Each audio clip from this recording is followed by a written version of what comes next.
Father, Son, and Violin. A personal life story tells the vivid of Mao's China. Daniel Olson Chen. Dedicated to my parents and all of their generation. Special acknowledgements. My special thanks to Ms. Mercedes Larbenz. Without her encouragement and inspiration, hard work in editing, artwork and her publishing assistance, this book would never have been made public. Father, Son, and Violin. Chapter 23, The Journey of the New China, Anti-Communism Version. 1. Sending Carbon to Snow, to Father.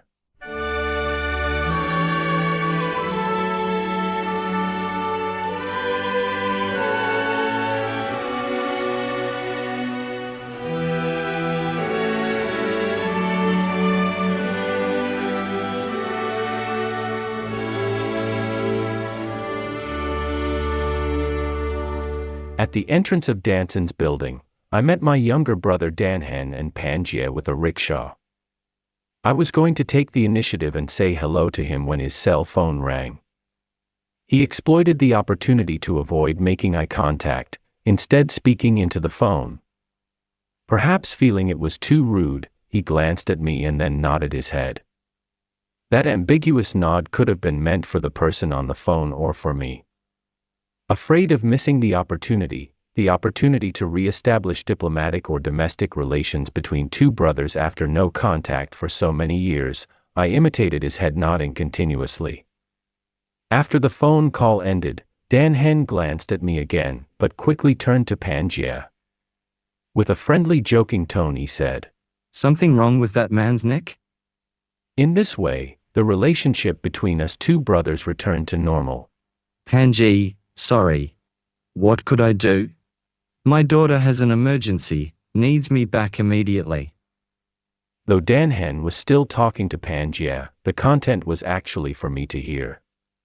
What can I do? You want me to drag this dreadfully heavy rickshaw all alone? Panjie worried. How come alone? What about me? I captured a good moment to show the new me. How could we let our honorable foreign guest drag a rickshaw? That simply shouldn't happen. Panjie said and laughed. Even more cheerful was that my younger brother Danhan also laughed. Let's go. Go. I went up to take the rickshaw from Danhan. Then I leave it to you. Danhan was still facing Panjie, but the words were obviously for me. After that, he turned his body in my direction, bowed a little, walked away for a few steps, turned his head to me again, smiled and ran away. The change of attitude towards me from Danhan made me feel high. I dragged the rickshaw running as quickly as I could, which made Panjie run after me complaining of pain in her stomach. After we bought a comparatively expensive sponge mattress, again I dragged the rickshaw running like crazy towards Father's hospital. This time, maybe a bit worried to be seen by acquaintances. Danjio, the foreign VIP guest of the family, sleeping in the living room and dragging a rickshaw. The outstanding deed quickly spread to the whole family, making my parents, father in particular, very surprised. Having arrived at the hospital, regardless of Panjie offering her help, I took the sponge mattress by myself and went upstairs to Father's room. When I got into Father's room, our eyes met. He made a very friendly facial expression lying in bed. His mouth moved a little, with no need for Panjie to interpret, as I knew he was trying to say, "You came back." Frankly, my father's face looked rather bad, truly ugly, but I can't recall when he had ever shown such a nice and good-looking face to me. Obviously, Father was showing me the change in his attitude towards me. I think it was because I made a move first. Facing such an unfamiliar atmosphere, I didn't know what to do. Just when I was trying to find a way to break the deadlock, a small nurse walked in. Although the nurse looked at Panjie when she spoke, clearly she was saying things to me. Please go pay your room fees immediately, as our Premier Liu is in real difficulty. As soon as the nurse went out, I asked Pangaea. Our father is a retired cadre. In the past, I only knew that part of the nutrient fees, or some expensive imported medicine, had been cut. How could his room fees also be? Nowadays, nothing is impossible. Father's work unit never denied payment, but couldn't pay in time due to the bad economy. The hospital has not only once wanted father to be out. It has been all thanks to Premier Lu's face, and Premier Lu knew you were coming back soon. It was the fact that I was playing a heroic role of sending carbon to snow, as the Chinese saying goes.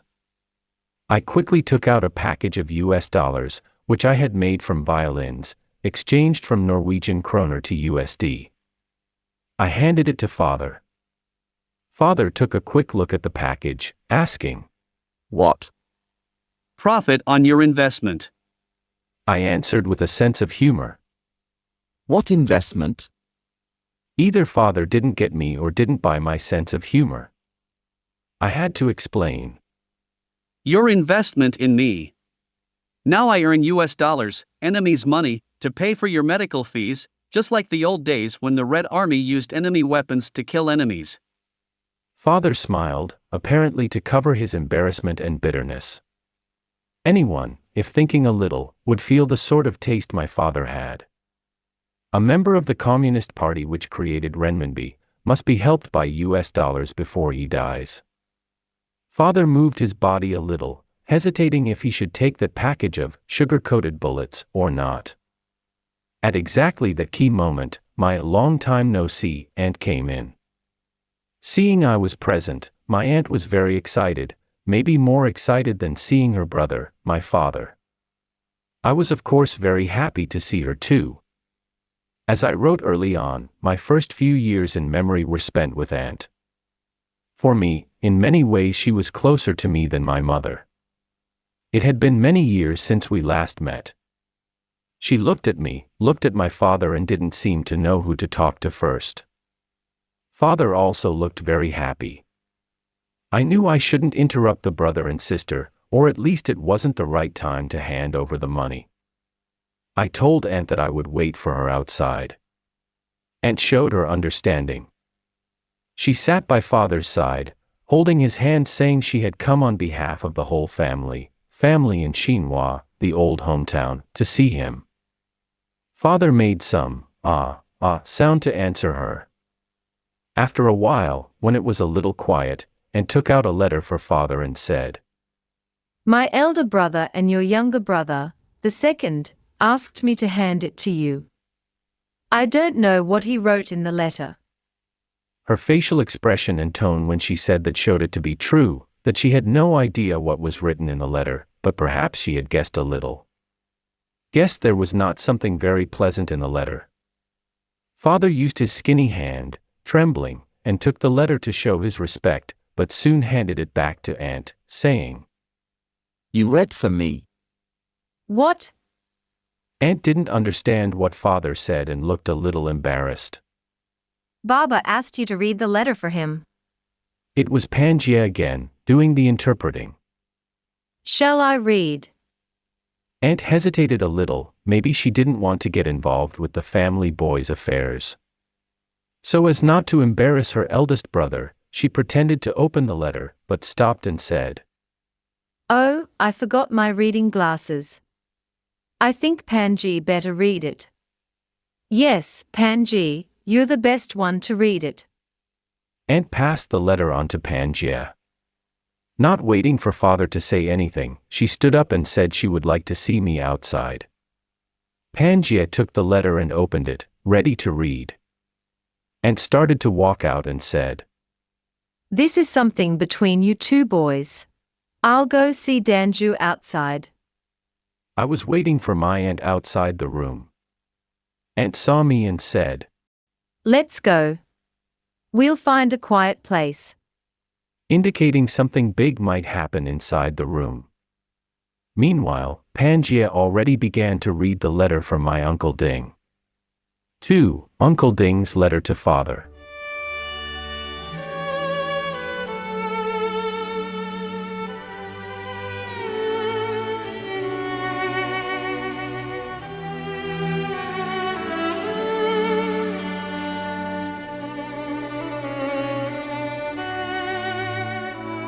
Hey, elder. Knowing that you are ill, we entrust our sister to come see you. This shows that the family has never abandoned you, Hey, elder. although you have abandoned the Knowing family. that you are ill, we entrust our sister to come see you. This shows that the family has never abandoned you, although you have abandoned the family. I wrote to you to also express our forgiveness for your mistake of joining the party but not for the crimes your party committed. Before the liberation, by father working as a medical doctor plus a small land rental, our family was okay. The family sending you to university proved that. However, after the liberation, the family land was taken by your Communist Party. Fortunately, our father had only a small piece of land and therefore was not classified a landlord. Landlords were objects of dictatorship, many of them were annihilated, disappeared, killed, slaughtered. After that, our entire family had to be dependent on father's medical practice. Father was a very soft-hearted man. Very often he reduced his fees or charged very little sometimes for poor people. That made our life more and more difficult. You, as the eldest son, the only one in the family who works for the government, not only brought nothing home to support the family, but also threw your burden, leaving your son for us to raise.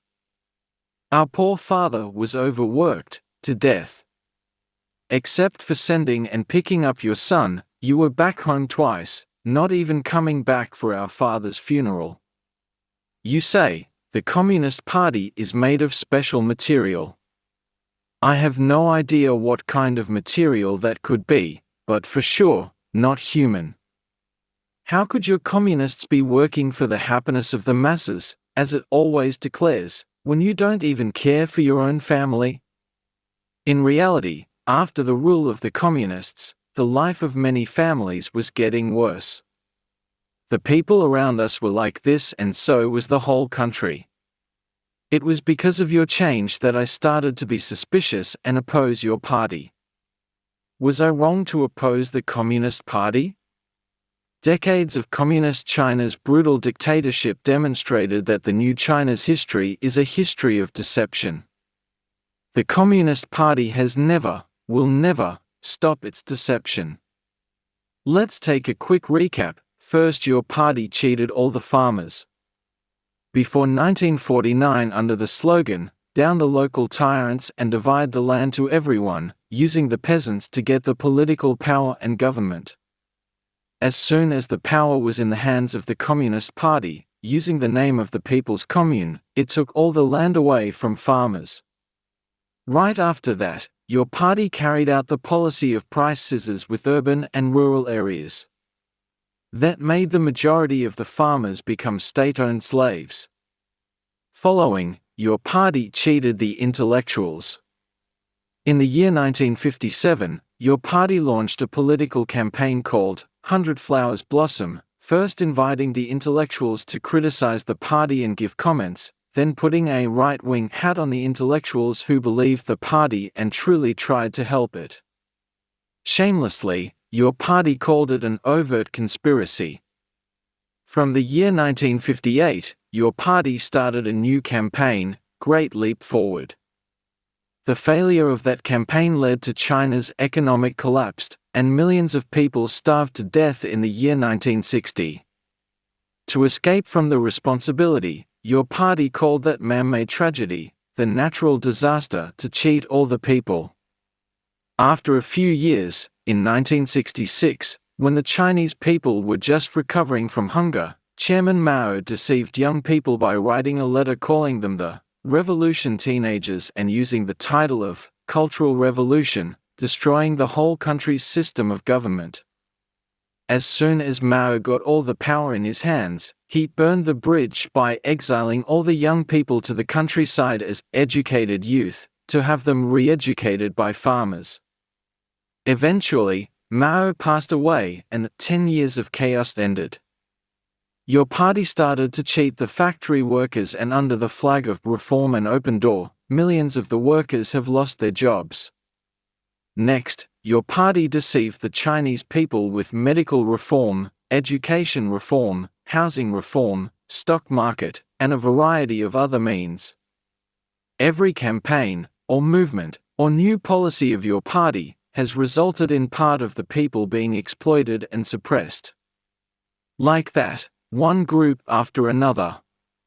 In the end, all Chinese people, every family, in turn, has suffered, before, now or later.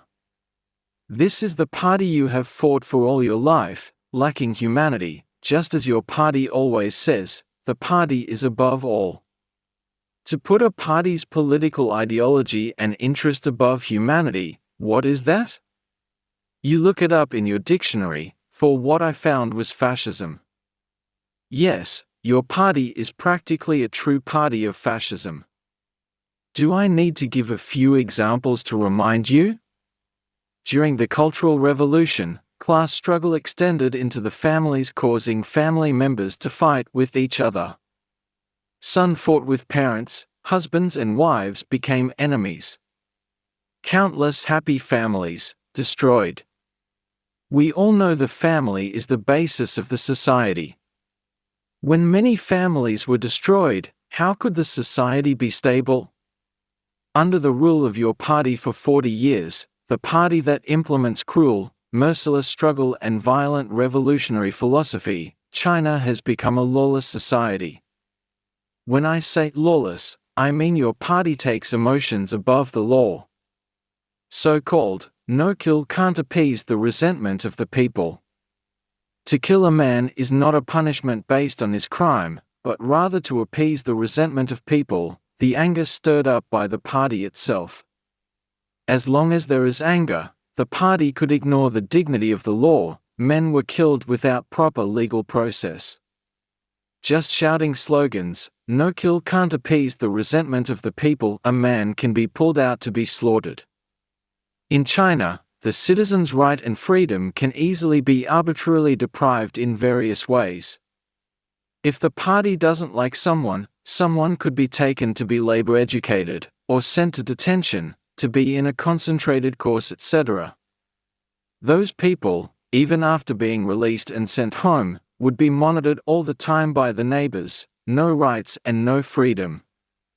Another of your party's major crimes was anti-law of nature, ignoring the law of nature, not knowing that our human beings are no more than a tiny part, of nature itself, instead wanting to override, going above nature. With the ignorant and arrogant slogan, man must conquer nature, no fear and no concern for nothing and anything. Thus, a lot of forests were cut down, a lot of water sources were polluted or ruined, and the ecological system was damaged greatly. As a result, we have been repeatedly punished by the merciless nature, and our children and grandchildren have to continuously pay for what our generation has done to nature. The Chinese Communist Party is such a party of ignorance, arrogance, lack of human feeling, and an irrational evil party. It is also your party that has completely destroyed traditional Chinese culture, moral and ethical value, brainwashed the whole nation and made them thoughtless tools of the party. You kept saying, for the benefit of the masses. Your party ended up unable to give you, a retired old revolutionary, the very basic benefit of paying the full fees of the hospital. Why can't you see the fact that everyone else can?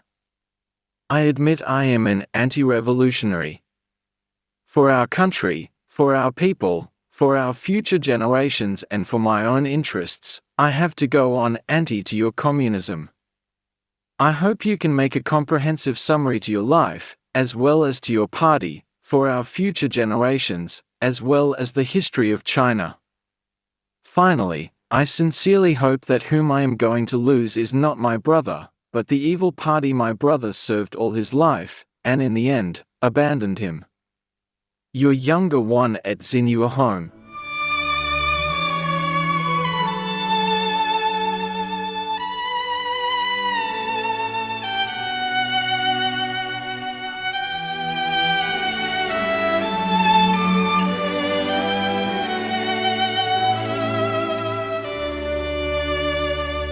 After Pangaea finished reading the letter, she found father had no response. She thought father went to sleep and felt a little pity that she did all that work in vain. When she was about to cover father with a blanket, she heard father say, Read it again, no need from the beginning, just from, was I wrong to oppose the Communist Party? While Pangaea was reading Uncle Ding's letter to father again and again, I was pouring out what was hidden deep in my heart for years, to my aunt. As I said before, her existence to me, in many aspects, was more than my mother. I told her all about the bad relationship between father and I, or should I say, my trouble of never getting father to recognize my true value. How could I admit that I needed his love as a son? Sour, isn't it? To show aunt my true feelings toward father, I handed the package of money to my aunt that I had failed to give to father and asked her to pass it to father. It was that very moment my tears couldn't help falling, although it wasn't easy money. I was so emotional mainly because I felt very aggrieved. To analyze the feeling, aggrieved, it should actually be love. No matter how father treated me, I realized that I actually needed his love as a father, especially when I knew I was going to lose him. Quickly, that feeling grew even stronger. However, I'm not the kind of person to be satisfied by all giving, no receiving. I'm not that high or stupid, or not that detached. In short, I love my father and need him to love me back. Over all the years, I took father as my rival, until that day when I figured it all out. What I really wanted to win, above all, was his love. However, how to win his love remains a question. There is one thing haunting me all these years that I could never figure out by myself. I finally couldn't resist asking my aunt. What's that? Aunt asked. Why doesn't father like me by nature? Am I really his son? I spit out the root of my entire problem that had been in my heart for years, suddenly afraid of getting a reply like a novel or legend, such as I'm the son of a martyr, or my mother was with someone extraordinary. Ha ha ha, what's the matter with you? Aunt laughed as if I just made a joke. Her attitude toward my most serious matter provoked me and made me mad, very. I said again. Yes, I overheard it with my own ears as he said that to mother when I was little. I stood up, waving my fist to add tension to my words. Seeing me in such an emotional state, half sad and half angry, Aunt regretted that she had answered my question too lightly. She stopped laughing, switched to a rather serious expression saying, You are my brother's biological son, and there is no doubt about it, not to mention how much you resemble your father. Just let me tell you how much your father loves you. After the liberation, for a few decades, my brother only came back home twice, for bringing you there and taking you back. Even when our father, your grandpa, passed away, your father didn't go back to see him. Looking at me with a desperate face caused by the answer, Aunt suggested, If this question troubles you so much, why don't you ask your father directly, yourself? Yes, why did I never think of that, to ask my father directly, myself?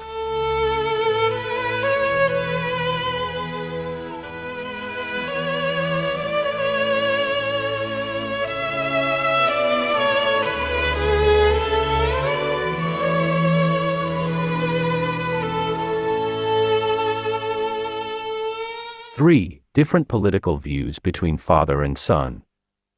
Aunt went back to father's room.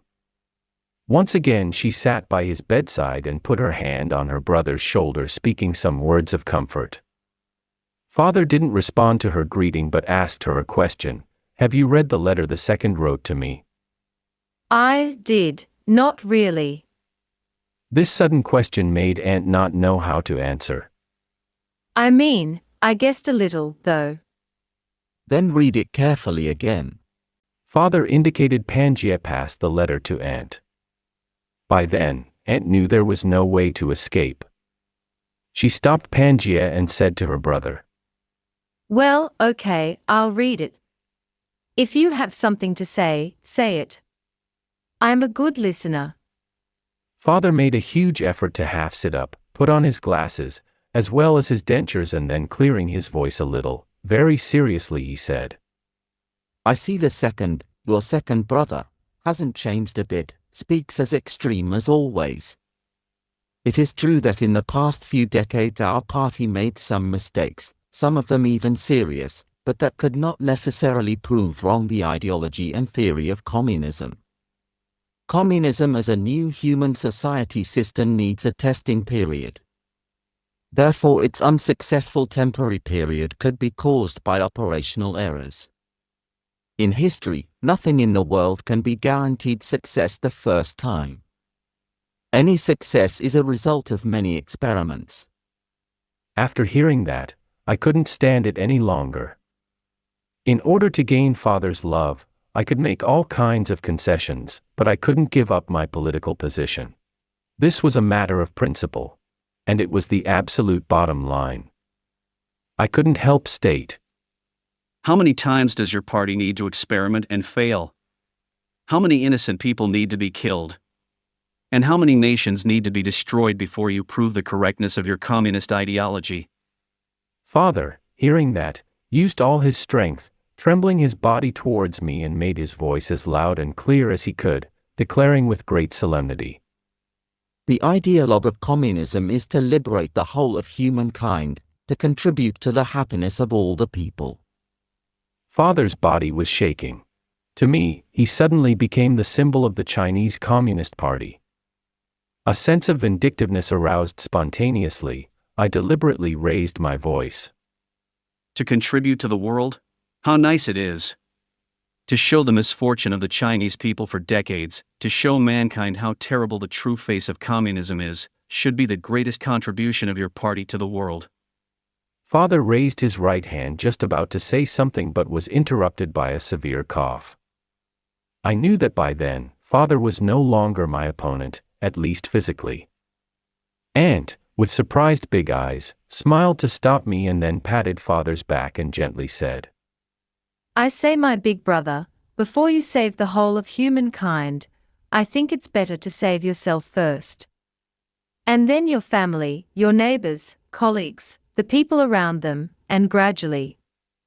Listening to my aunt supporting me, I felt somehow comforted, but also doubted why the communists had no tears, even in front of their coffins. Look at my communist father.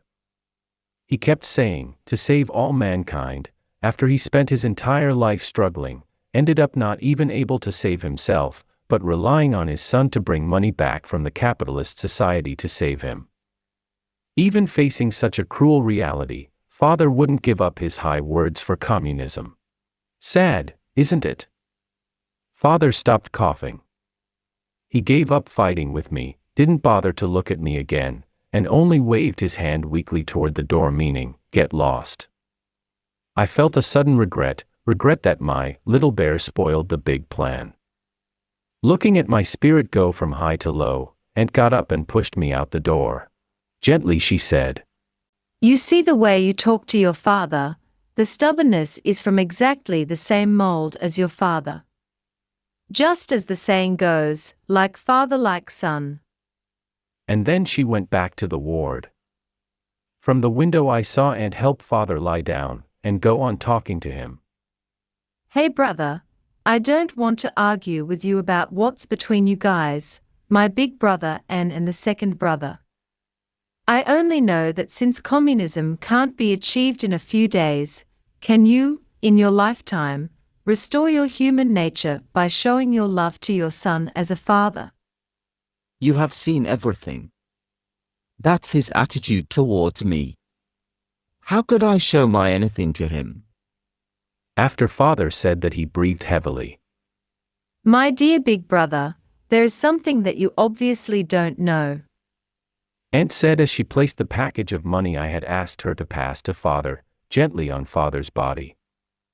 And then she told Father, for to win his love, how I was consciously trying to change all the problems with myself, selfishness, vanity, arrogance, and so on, and trying very hard to be a good person. Moreover, in order to earn money for his medical treatment, I changed my life, stopped pursuit of my dream to become the king of music, giving up the plan of going to the United States for my future studies to be a famous violinist, instead learning to make and repair violins for others. In a word, the son had chosen to be a loser in his fight with the father. Finally, Aunt very sincerely said, Yeah, it might be about the time to think about things. Father didn't respond to what his sister said to him, nor did he take the package of money she had placed on his body. When Aunt stood up about to leave, Father turned his body, causing the package of money to fall on the ground. Hearing the sound, she immediately bent down to pick it up and put it back on Father's body. It was at that moment Father opened his eyes. Very seriously to Aunt he said, Yes, Ian, some historical traces have marked on our generation. Father's face was by then not at all good looking, but still to him, it was profoundly important not to lose face.